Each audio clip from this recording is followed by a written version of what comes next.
अस्सलामुअलैकुम। बोल न्यूज़ के साथ मैं हूं मोहम्मद हसनैन खान और मैं हूं गौहर इशरात। हेडलाइंस आपने जानिए। आपको बताएं कि मुल्क के मुख्तलिफ शहरों में बारिश बरसाने वाला नया सिस्टम एक्टिव हो गया है। कहीं हल्की तो कहीं तेज बारिश। बलूचिस्तान में बादलों की नहीं, कोयटा और बाद के झलमक्सी और गिरदोनवा में वक्फे वक्फे से बारिश। कोसब टॉप समेत शहरों में यालाबारी का इम्कान है, जबकि वादी ज़ियारत में बर्फबारी से हर तरफ सफ़ेदी छा गई है। दूसरी जानिब हैदराबाद, शिकारपुर और जैकबाबाद में भी बादल बरसे हैं। नशेबी इलाके ज़ेर-ए-आब आ गए। बिजली का निज़ाम दरहम बरहम हो गया। लाहौर के मुख्तलिफ इलाकों में रिमझिम। Gulberg, Model Town, Garden, Jail Road के अतराफ हल्की बारिश। कलमा चौक, मुस्लिम टाउन के अतराफ भी बूंदाबांदी हुई। मगरबी हवाएं आज सिंध में दाखिल होंगी। कराची में भी बारिश का इम्कान। महकमा मौसमियात के मुताबिक बारिश का असर जारी रहेगा। बानी पीटीआई बुशरा बीबी के खिलाफ इद्दत में निकाह केस का फैसला महफूज कर लिया गया। आज दोपहर 1 बजे सुनाया जाएगा। डियाला जेल में 14 घंटे तवील समाअत हुई। इस्तग़ासा के चारों गवाह जिरा पर मुकम्मल हो गई है, जबकि बानी पीटीआई की तरफ से वकील सलमान अकरम राजा ने गवाहन से जिरा की। बुशरा बीबी की जानिब से वकील उस्मान रियाज कुल ने गवाहन पर जिरा की है, जबकि गवाहन में खाबर मानिका और चौधरी निकाह मुफ्ती सईद और मुलाजिम लतीफ़ अदालत में पेश हुए। अदालत के हुक्म पर बानी पीटीआई और बुशरा बीबी ने 342 बयान जमा करा दिए। 342 के सवालनामे में 13 सवालात पूछे गए। मुल्ज़िमान के वकील सलमान अकरम राजा ने एक गवाह को पेश करने की इजाज़त मांगी। सलमान अकरम राजा ने कहा कि गवाह बुशरा बीबी के घर का एक फ़र्द है। गवाह का नाम नहीं बताऊंगा, अदालत लाने की इजाज़त दी जाए। अदालत ने शहादत सफाई में गवाह पेश करने की दरख्वास्त मुस्तरद कर दी।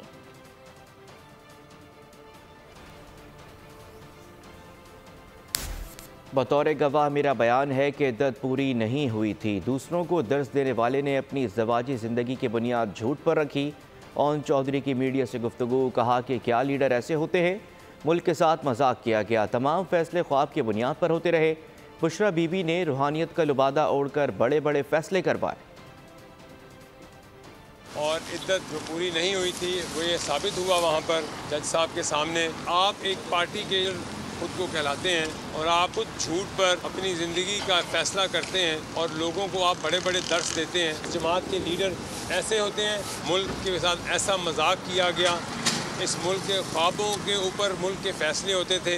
जिन मोहतरमा के साथ उनका निकाह हुआ वो ख़ुद को एक मज़हब के लिबादे में ओढ़े बैठी हैं और उस मज़हब के लिबादे में अपने जो स्पिरिचुअल जो इन्फ्लुएंस है उसके ऊपर आकर एक मुल्क के वज़ीर आज़म से बड़े बड़े फैसले कराए।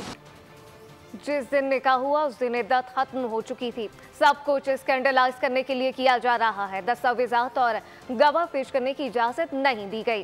बैरिस्टर गौहर कहते हैं, पहली बार इतना ट्रायल तेज हुआ है, लगता है कि फैसले पहले ही लिखे जा चुके। बुनियादी हुकूक का तहफ़्फ़ुज़ करना और कराना अदलिया की जिम्मेदारी है। आला अदलिया से इंसाफ की उम्मीद है। वक्त साबित करेगा कि फैसले गलत थे।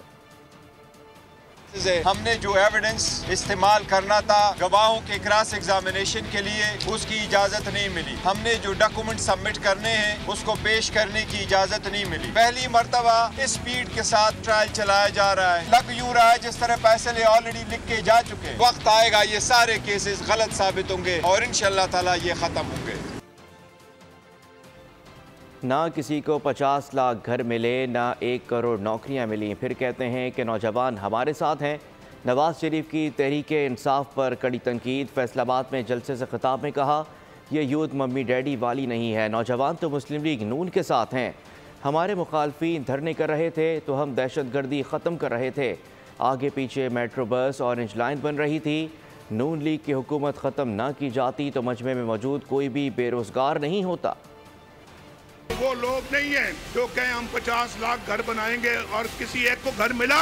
कहते थे 1 करोड़ नौकरियां। जरा हाथ उठा के बताओ किसी को नौकरी मिली। कहते ने यूथ किसे और दे नाल है और यूथ मुस्लिम लीग नून के साथ है। वो मम्मी डैडी वाले नहीं। वो धरने कर रहे थे, हम दहशतगर्दी का खात्मा कर रहे थे। आगे पीछे मोटरवे बन रही थी और मेट्रो बस बन रही थी, ऑरेंज लाइन बन रही थी। अगर हमारी हुकूमत को खत्म ना किया जाता, आज इस मजमे में कोई ऐसा शख्स ना होता जो बेरोजगार होता। मोहतरम शहबाज शरीफ साहब ने आपको सिर्फ मेट्रो बस पे टरखा दिया, यहाँ ऑरेंज लाइन भी होनी चाहिए। ये सारा मजमा फैसलाबाद में ऑरेंज लाइन देखना चाहता है। शहबाज शरीफ साहब, 5 साल के बाद कोई मुझे बेरोजगार नजर नहीं आना चाहिए। खिदमत और कारकर्दगी में नून लीग की टक्कर कोई नहीं ले सकता। नून लीग गालम गलूच और चोर चोर नहीं कहती, खिदमत में मुकाबला करती है। मरियम नाज का फैसलाबाद में खिताब, कहा कि नवाज शरीफ को 3 बार निकाला गया, उन्होंने कभी कौमी सलामती को दाव पर नहीं लगाया।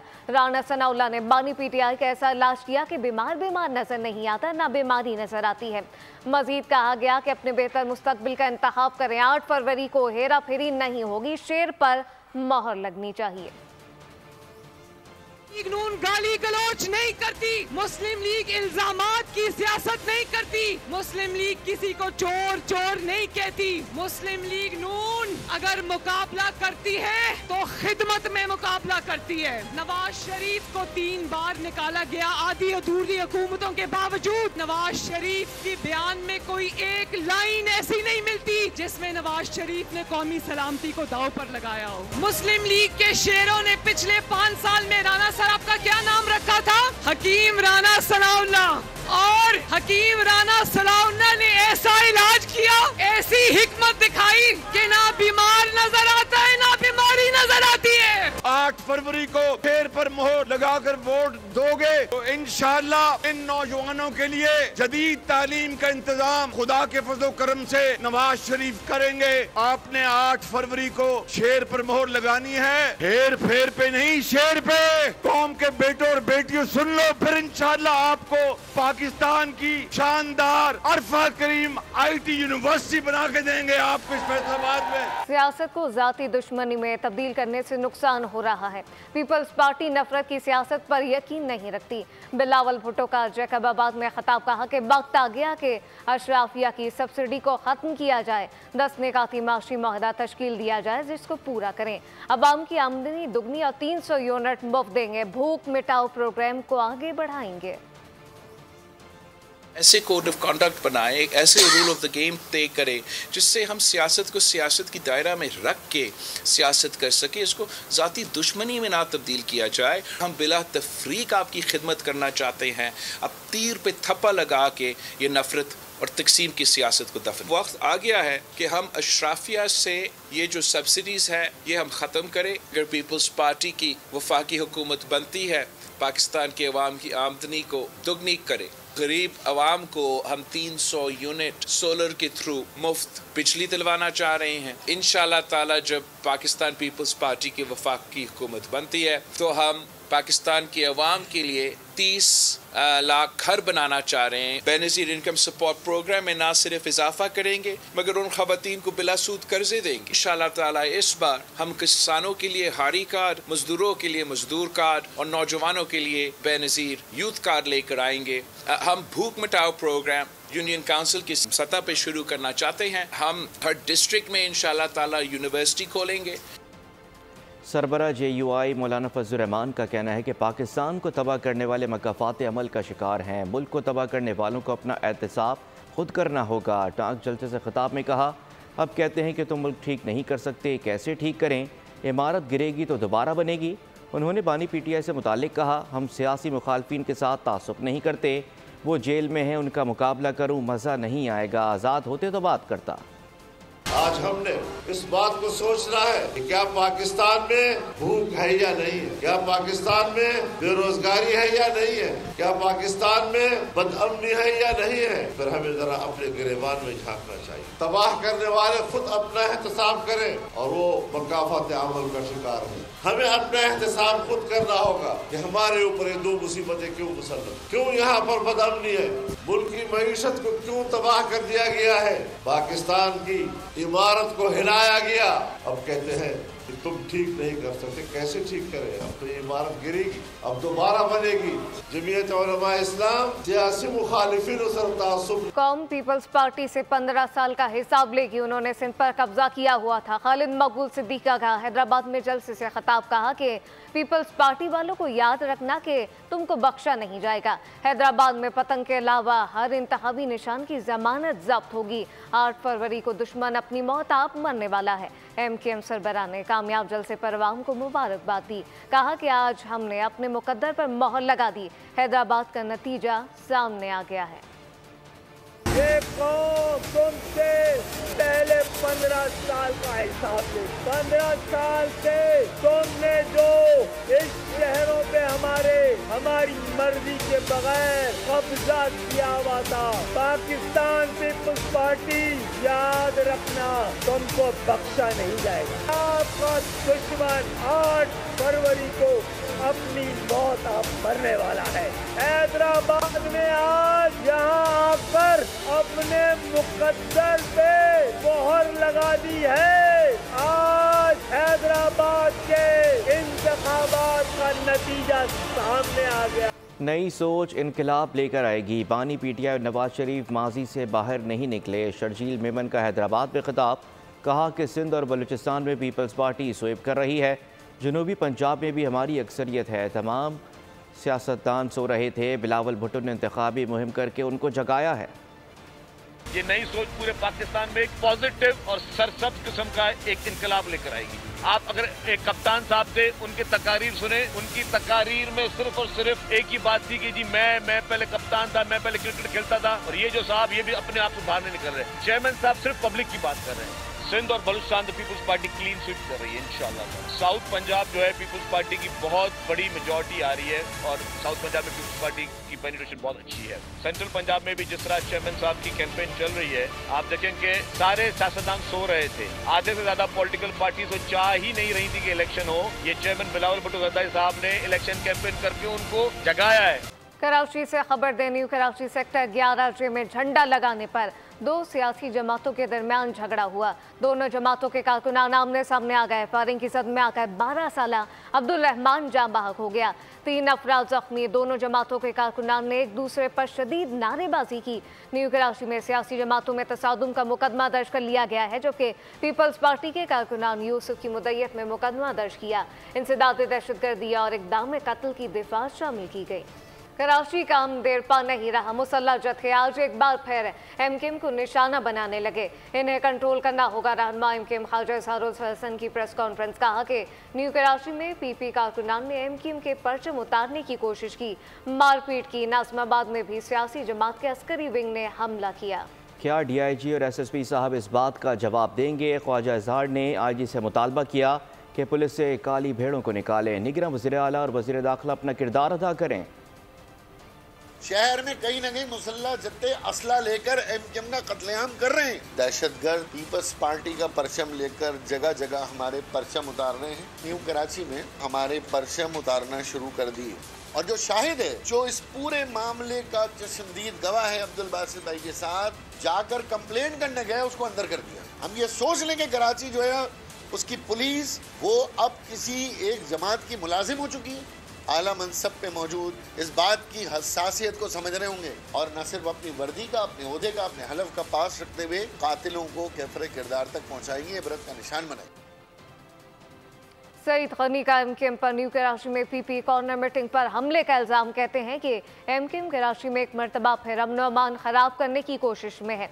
वाक़े से पहले ही पुलिस को खतरे से आगाह कर दिया गया था। MKM इंतखाबात में अवामी पजीराई ना मिलने पर परेशानी का शिकार है। पीपल्स पार्टी की बढ़ती मकबूलियत ने MKM को बौखलाहट का शिकार कर दिया है। हमारे कारकुनान को इलेक्शन मुहिम चलाने से रोका गया। कराची में अमन अमान बरकरार रखने के लिए मुलविस कारकुनान को गिरफ्तार किया जाए, जबकि मजीद कहा गया कि वाक़यात ना रुके तो डोर टू डोर जाया जाएगा।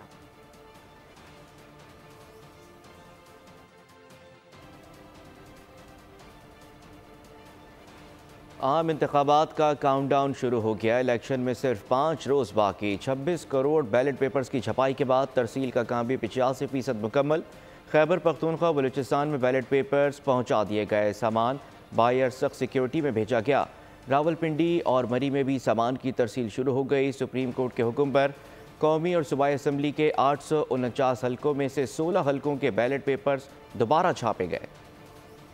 26 करोड़ बैलेट पेपर्स की छपाई मुकम्मल। कौमी और सूबाई असम्बली के 849 हलकों में से 85% में बैलेट पेपर्स की तरसील भी मुकम्मल कर ली गई। DG political finance Masood Akhtar Sherwani कहते हैं तमाम हलकों के बैलेट पेपर्स की छपाई मुकम्मल कर ली गई है। कौमी असम्बली के लिए सब्ज और सूबाई असम्बली के लिए सफेद पेपर छापा गया है। बैलेट पेपर्स की तबाद 3 प्रिंटिंग प्रेसेस में हुई। 5% single column, 50% double column, 2.4% 5 column ballot papers छापे गए हैं। इस मर्तबा फॉर्म 45 भी प्रिंट करके भेजा जा रहा है। 2018 की निस्बत 2024 में उम्मीदवारों की तादाद 54.74% ज्यादा है। बैलेट पेपर्स का साइज छोटा करके कागज की खपत 2400 टन से कम करके 2170 टन तक लाई गई। पाक फौज इलेक्शन के इनेकाद में मामनत के लिए तैयार है। आम इंतखाबात का इनेकाद पुरअमन और शफाफ बनाने के लिए पाक फौज पुरअज़्म। 8 फरवरी को अफवाज पाकिस्तान की तैनाती से मुताल्लिक उमूर फाइनल कर लिए गए। सिविल आर्म फोर्सेस और पाक अफवाज गिनती के अमल में कोई मुदाखलत नहीं करेगी, जबकि मजीद कहा गया कि क्विक रिएक्शन फोर्स जैसी ड्यूटी सर अंजाम देंगे। अमन आमा बरकरार रखना पुलिस की जिम्मेदारी और रेंजर्स और फ्रंटियर कोर दूसरे मरहले में सिक्योरिटी की जिम्मेदारी अदा करेंगे।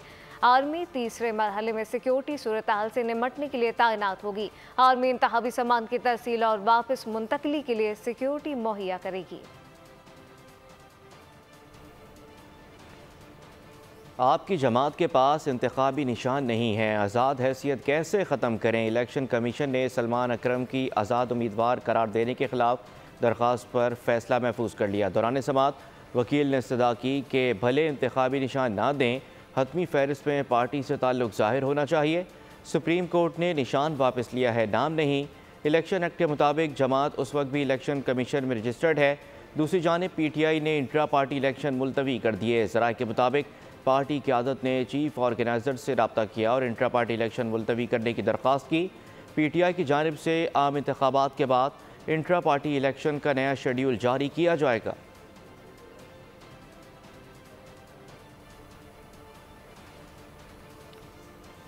अकबर एस बाबर की तहरीक इंसाफ को बचाने के लिए बानी चेयरमैन को साथ चलने की पेशकश। मजीद कहा गया, आपको बताएं कि इस्लामाबाद में प्रेस कॉन्फ्रेंस करते हुए कहा कि पार्टी का शरासा बिखर चुका, अब हमने आगे जाना है, आपस में बैठकर एक फ्रेमवर्क बनाएंगे। आप सबके सामने एक पेशकश करने लगा हूँ और मेरी पेशकश जो है वो ये है कि चूंकि पाकिस्तान तहरीक इंसाफ इस वक्त कानूनी तौर पे जो उसकी लीडरशिप है वो कलदम हो चुकी है। अब हमने आगे जाना है, बहुत कुछ हो चुका, बहुत नुकसान हो चुका, पार्टी का शिराजा बिखर चुका है। PTI के जो फाउंडिंग चेयरमैन है वो 3 नुमाइंदे अपनी तरफ से नामजद करें, हम भी 3 नुमाइंदे नामजद करते हैं। वो अपनी तरफ से एक वकील को नामजद करें, हम अपनी तरफ से एक वकील को नामजद करते हैं। ये 2 वकला बैठ के एक चार्टर, एक TOR, एक फ्रेमवर्क बनाएं। और ये जो आज पाकिस्तान तहरीक इंसाफ की जो कलदम क़यादत है, जो इस मामले में इन्होंने पसपाई इख्तियार की है, जिसे मैंने कहा कि ये खुशाइन है, क्योंकि शायद पाकिस्तान तहरीक इंसाफ को एक नाकाबिल तलाफ़ी नुकसान पहुँच सकता था। मैं आज भी पाकिस्तान तहरीक इंसाफ के लिए लड़ रहा हूँ कि जिस मकसद के लिए बनाई गई थी उसी मकसद पे इसको लाना है। 4 साल मुल्क की बहुत बर्बादी हो चुकी। बानी PTI ने इस कौम में सिर्फ नफरत फैलाई है, अब हम सबको मिलकर आगे बढ़ने का सोचना चाहिए। हाज आसिफ की बोल न्यूज़ के प्रोग्राम तज्जिया में गुफ्तगू कहा कि अल्लाह करे वो वक्त आए कि सब इलेक्शन को तस्लीम करें। बर्बादी हुई है 4 साल की जो हुक्मरानी है और उससे पहले जो, इसको रिवर्स करना पड़ेगा। और रिवर्स जो है, इस नफरत को आप मोहब्बत से कर सकते हैं, नफरत को नफरत से कभी रिवर्स नहीं करता। अल्लाह करे हमारे मुल्क में कोई ऐसा वक्त आए कि ठीक इलेक्शन के जो है ठीक माना जाए। सियासतदानों का फर्ज है, बाकी इदारों का भी साथ मिलकर फर्ज है कि हम चीज़ों को रिवर्स करें और एक नए दौर का आगाज करें। अगर बिलावल भुट्टो साहब गुफ्तगू कर रहे हैं तो वो मेरे अंदाजे के मुताबिक उनका ख्याल है कि PTI का वोटर जो है ना वो PMLN की नफरत की वजह से वो जो है ना वहाँ वो ले जाएंगे। लेकिन मैं उनसे ये कहूँगा कि उनका विरसे में मिसाक जमहूरियत है। बीवी की जो लेगेसी है मिसाक जमहूरियत, उसको ऑब्जर्व करें, उस स्पिरिट को जिंदा रखें, उसकी स्पिरिट को जो है उसकी नफी। हमारा मुकाबला सियासतदानों से नहीं, मसाइल से है। लेवल प्लेइंग फील्ड सब जमातों को मैसर नहीं, सिर्फ पीपल्स पार्टी ही इलेक्शन चाहती है। रहनुमा पीपल्स पार्टी नासिर शाह की प्रोग्राम तजिया में गुफ्तगू। चेयरमैन साहब ये भी कहते हैं कि वो मुकाबला जो उनका इलेक्शन के बाद होगा वो गुर्बत से है, महंगाई से है, बेरोजगारी से है और दहशतगर्दी से है। लेवल प्लेइंग फील्ड की बात चेयरमैन साहब ने सबके लिए की थी कि सबको मिलना चाहिए, और अभी आप देख लें कि लेवल प्लेइंग फील्ड जो है वो कुछ को मुयसर है। देखें, पाकिस्तान पीपल्स पार्टी ने हमेशा अपने मंशूर पर अमल किया है। अच्छा। और चेयरमैन साहब ने जो जो बातें की हैं वो हमने पहले करके दिखाई हैं। चेयरमैन साहब सोलराइजेशन की बात करते हैं और वो यहाँ पे सिंध में हमने बहुत से घर बनाए हैं जिनमें सोलर पैनल और इस तरह का हमने वहाँ पे करके दिखाया है। तो अब उसका सिर्फ फैलाव बढ़ाना है, और सिंध के अलावा दीगर सूबों में भी जब चेयरमैन साहब इंशाल्लाह इस दफ़ा 8 फरवरी के बाद प्राइम मिनिस्टर बनेंगे तो ये फ़ायदा सबको पूरे मुल्क में मिलेगा। मुल्क दुश्मन की इलेक्शन सबोताज करने के लिए साजिश है। कराची में सुबह इलेक्शन कमीशन ऑफिस के करीब धमाका, वाकई में कोई जानी नुकसान नहीं हुआ। शरपसंद अनासिर पुरअमन इंतखाबात की राह में रोड़े अटकाने लगे। दहशतगर्दी के वाकयात में तेजी आ गई। कराची में दहशतगर्दों का बुज़दिलाना वार। इलेक्शन कमीशन सिंध के दफ्तर के करीब धमाका। 400 ग्राम बारूदी मवाद शॉपर में दीवार के साथ रखा गया था। धमाका खेज मवाद में बॉल बेरिंग मौजूद नहीं थे। वाकये में कोई जानी नुकसान नहीं हुआ। बम डिस्पोजल स्क्वाड के मुताबिक जाए वकुआ से टाइम डिवाइस और 12 वोल्ट की बैटरी मिली है। इलेक्शन कमीशन ऑफ पाकिस्तान ने वाकये का नोटिस ले लिया। SSP जुनूबी और डिस्ट्रिक्ट मॉनिटरिंग अफसर से रिपोर्ट तलब कर ली। बलूचिस्तान में अम दुश्मनों के वार, शरपसंदों के 3 रोज़ में 30 दस्ती बम हमले, 2 अफराद जहाँ बहक, 16 अफराद जख्मी हो गए। 24 घंटों के दौरान दस्ती बम हमलों के 19 वाक़यात पेश आए। बलूचिस्तान में अमन अमान की मखदूश सूरत हाल, आम इंतखाबात से कबल अमन दुश्मनों की शरंगेजियाँ। कोयटा में 1 घंटे के दौरान 2 धमाके। मुल्ला खेलाबाद में इंतखाबी दफ्तर पर दस्ती बम धमाके में 1 शख्स जख्मी हो गया। जियोनी के इलाके कोहसर बाजार में भी दस्ती बम हमला किया गया। खारान में साबिक वजीर दाखिला मीर शुएब नौशेरवानी के घर पर दस्ती बम हमला हुआ। गवादर में पीपल्स पार्टी के उम्मीदवार अब्दुल रऊफ रिंद के घर ग्रेनेड फेंका गया। कल्लात में भी पीपल्स पार्टी के जिले इलेक्शन ऑफिस में हमला हुआ। 3 कारकुन जख्मी हो गए। गुज़िश्ता रोज भी कोयटा के स्पिनी रोड पर सड़क किनारे नस्ब बम फटने से शहरी जाँ बहक हो गया था। 3 रोज में दहशतगर्दों ने तुरबत, खारान, मस्तौंग, पंजगोर, हब, खुजदार और बारखान में भी सियासी रहनुमाओं के इलेक्शन ऑफिस, सरकारी दफातर और अवामी मुकामात को निशाना बनाया। सिक्योरिटी फोर्सेज मुल्क दुश्मनों की नापाक साजिशें नाकाम बनाने के लिए मुतहर्रिक। शरपसंदों की सरकोबी के लिए मुख्तलिफ इलाकों में कार्रवाइयाँ। दहशतगर्दों को मुंह तोड़ जवाब दिया। गैर कानूनी अफगान बाशिंदों की बदमाशी 30 जनवरी से 2 फरवरी तक 2956 अफगान बाशिंदे अपने मुल्क चले गए। अफगानिस्तान जाने वालों में खवातीन 791 और 1200 से ज्यादा बच्चे शामिल हैं। 121 गाड़ियों में मुतादिद खानदानों की वतन वापसी अमल में लाई गई। मकबूजा कश्मीर में कई दहाइयों से इंसानी हुकूक की संगीन खिलाफ वर्जियाँ जारी हैं। कश्मीरियों के मसाइब की दास्तान 7 दहाइयों से ज़ायद अरसे पर मुहित है। भारत ने अक्टूबर 1947 को कश्मीरी अवाम की मर्ज़ी के बरक्स और आज़ादी एक्ट की मुकम्मल खिलाफ वर्जी करते हुए जम्मू कश्मीर पर ज़बरदस्ती कब्ज़ा कर लिया। कश्मीरी अवाम के हुकूक पर गाज़बाना कब्ज़े को अक़वाम मुत्तहिदा की सलामती कौंसिल में ले जाया गया। अमन अमान की सूरत हाल का जिक्र करें। आपको बताएं कि कराची में जुराम पेशा नासिर बेलगाम हो गए। पुलिस का भी एक्शन। कोरंगी में मुबैना पुलिस मुकाबले में 2 डाकू मारे गए। पुलिस के मुताबिक मुल्ज़िमान उमैर और सरताज लूट मार करते हुए आ रहे थे। फायरिंग की जद में आकर 1 शहरी मामूली जख्मी। मलिर जामिया मलिया कॉलेज के करीब फायरिंग के तबादले के बाद 2 जख्मी डाकू पकड़े गए। पुलिस के मुताबिक मुल्ज़िमान जाफर और शकील से छीने गए मोबाइल फ़ोन और असलहा बरामद कर लिया गया। गुलबर्ग पुलिस ने 1 डाकू को धर लिया जबकि दूसरा फरार हो डकैती मुज़ाहमत पर फायरिंग करके शहरी को जख्मी किया था। जामशोरो इंडस हाईवे आमरी के करीब तेज़ रफ्तार वीको गाड़ी और मुसाफिर कोच में तसादुम हुआ है। 2 अफराद जहाँ बहक 3 जख्मी हो गए। वाशक वसीमा में 2 गाड़ियों में तसादुम हुआ। खवातीन बच्चों समेत 15 अफराद जख्मी हो गए। जख्मी सिविल अस्पताल वसीमा मुंतकिल। 4 की हालत तशवीशनाक बताई जा रही है। जख्मियों का ताल्लुक पंजगोर, वसीमा और खुजदार से बताया जा रहा है। मुस्तकबिल के मेमारों के तालीमी मुस्तकबिल दाव पर लग गए। कराची इंटर बोर्ड में तुलबा के इम्तहानी नताइज में हेरा फेरी की गई। इंटरमीडिएट के तुलबा के इल्जामात सच साबित हो गए। तहकीकात में इम्तहानी नताइज में जालसाजी की तस्दीक हो गई। बोर्ड अफसरान इम्तहानी नताइज टेम्परिंग में मुलविस निकले। इंटर बोर्ड के 2 साबिक चेयरमैन और इम्तहानात कंट्रोलर समेत 8 अफसरान के खिलाफ फौजदारी मुकदमा दर्ज करने के लिए महकमा एंटी करप्शन को खतरसाल कर दिया गया है, जबकि इंटर बोर्ड में माली बेज़ाब्तियों की तहकीकात के लिए भी महकमा खजाना से मदद लेने का फैसला कर लिया गया।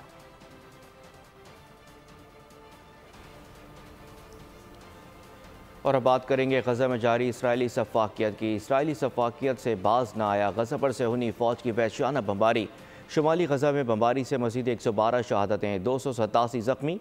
शहीद फ़लस्तीनियों की मजमूई तादाद 27,131 हो गई। 66,000 से ज़ायद ज़ख्मी हो गए।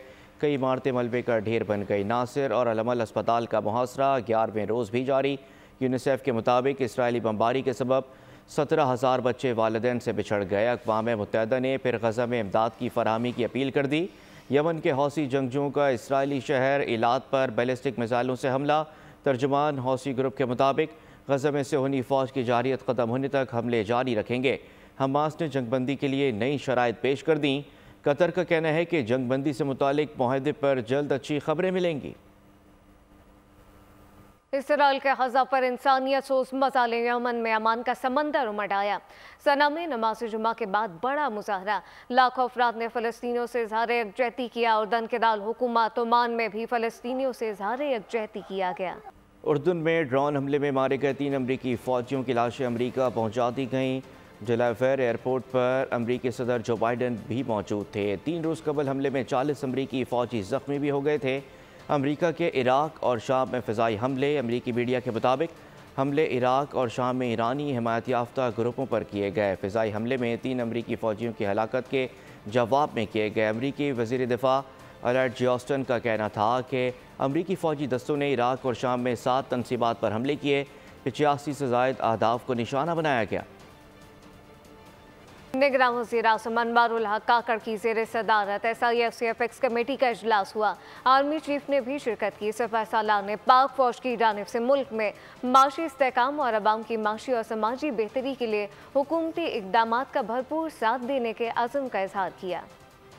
खसूसी सरमायाकारी सहूलत कौंसल का नवा इजलास। मुआशी अहदाफ सरमायाकारी से मुतालिक इक़दामात का जायजा। निगरान वज़ीर आज़म अनवारुल हक काकड़ की ज़ेर सदारत सरमायाकारी कौंसल का इजलास हुआ। Army chief general Asim Munir, निगरान काबीना और सूबाई वज़राए आला शरीक हुए। वज़ीर आज़म ने कहा कि आने वाली मुंतखब हुकूमत को मुल्क के मफाद में मुआशी पॉलिसियों के तसलसल से फ़ायदा लेना चाहिए। आर्मी चीफ ने पाक फौज की जानिब से मुल्क में मुआशी इस्तेहकाम के लिए हुकूमती इक़दामात पर साथ देने का अज़म दोहराया। कमेटी ने इजलास में स्ट्रेटेजिक कैनाल्स विजन 2030 और फेडरल बोर्ड ऑफ रेवेन्यू में इस्लाहात की भी मंजूरी दे दी। इजलास से कबल वज़ीर आज़म और आर्मी चीफ के दरमियान मुलाकात हुई, जिसमें कौमी सलामती अमूर पर तबादला ख्याल किया गया।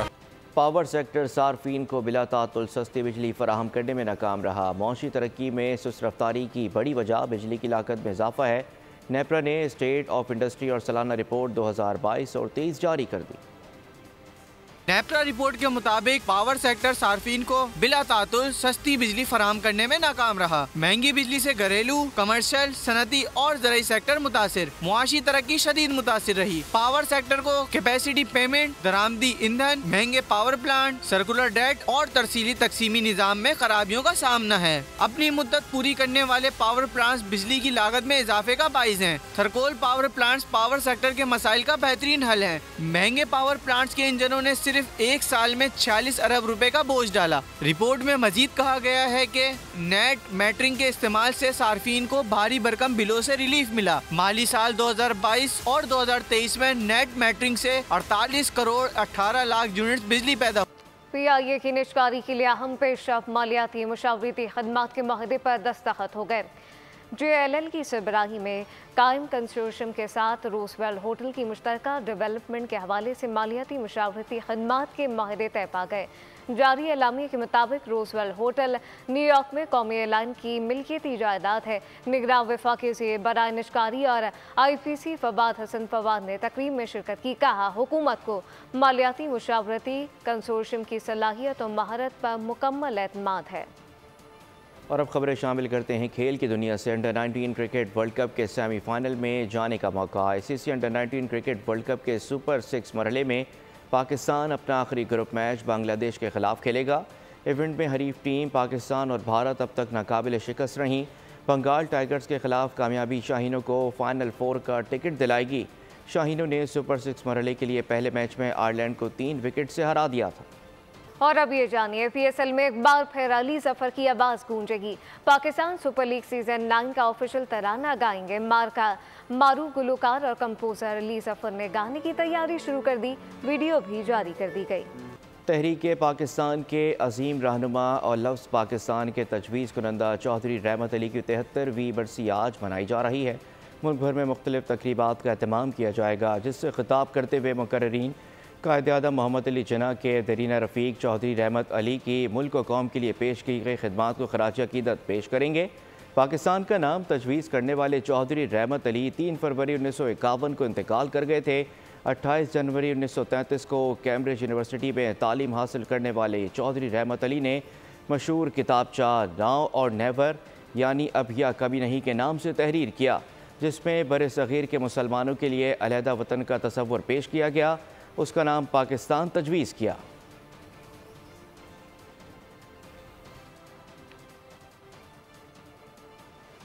बर्फीले रोड पर खातून अपने पालतू कुत्ते के साथ मुश्किल में फंस गई। Hollywood action film cold road का ट्रेलर जारी। फिल्म 15 जनवरी को रिलीज की जाएगी। बुलेटिन से फिलहाल इतना ही।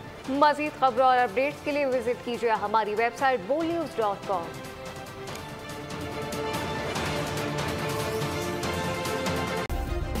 सब्सक्राइब करें और बेल दबाएं ताकि कोई खबर रह न जाए।